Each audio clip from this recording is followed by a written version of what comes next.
ముదిరాజులు మొన్ననే ముదిరాజులందరికీ కూడా చేపలు ఇచ్చి మన మిషన్ కాకతీయలో మనం చేసుకున్న మిషన్ ఫస్ట్ ఫేజ్లో సెకండ్ ఫేజ్లో చేసుకున్న చెరువులలో ఆల్రెడీ మనం చేపలు కూడా వేసుకోవడం జరిగింది.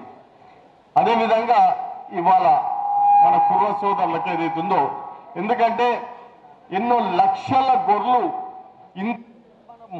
కుర్ర సోదరులు ఉన్నా కానీ కుర్రగొల్ల సోదరులు ఉన్నా కానీ వివిధ రాజ్యాల నుంచి వివిధ స్టేట్ల నుంచి ఏదైతున్నారో మన దగ్గర దిగుమతి అవుతున్నారు. మనం దిగుమతి చేసుకోవాల్సిన అవసరం ఏమున్నది, ఎందుకు మనం చేసుకోవాలా? ఇవాళ దగ్గర ఇంతకుముందు అంటే మన మీద ఆంధ్ర వాళ్ళు ఉన్నారు, మన మీద దోచుకున్నారు, మన బతుకులు మనం బతకనీయలేదు.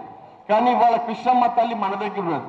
కృష్ణమ్మ తల్లి దగ్గర కేసీఆర్ గారు ఏమన్నారు, మొట్టమొదలు పాలమూరు జిల్లాలో నీళ్లు అందరికి కూడా వ్యవసాయానికి నీళ్లు ఉండాలి, దాని తర్వాతనే కిందికి పోవాలని చెప్పడం జరిగింది. ఆనాడు 1,00,000 ఎకరాలు సాగు చేసుకుంటున్న పాలమూరు జిల్లా ఇవాళ 2 ఏళ్లకే మనం 4.5 లక్షల ఎకరాలు సాగు చేసుకుంటున్నాం. ఇంకా వచ్చే వర్షాకాలంలో 7 లక్షల ఎకరాలు సాగు చేసుకుంటాం. 2 సంవత్సరాలలో ఇంకా 2 సంవత్సరాల్లో 14 లక్షల ఎకరాలు సాగు చేసుకుంటామని చెప్పి తెలియజేస్తున్నాను.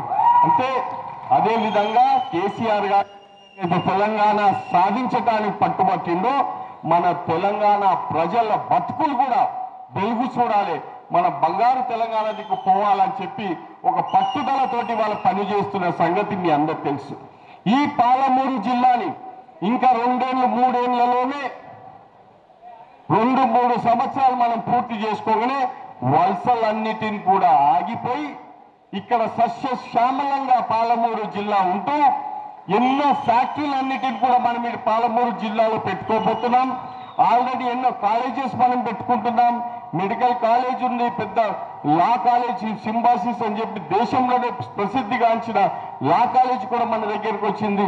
రేపు పొద్దున వాల్మార్ట్ అనే పెద్ద కంపెనీ, వాల్మార్ట్ అనే పెద్ద సంస్థ ఏదైతున్నదో దేశంలో ఉన్న పెద్ద సంస్థ కూడా పాలమూరు జిల్లాలో అతి త్వరలో రాబోతుందని చెప్పి కూడా మీ అందరినీ తెలియజేస్తుంది.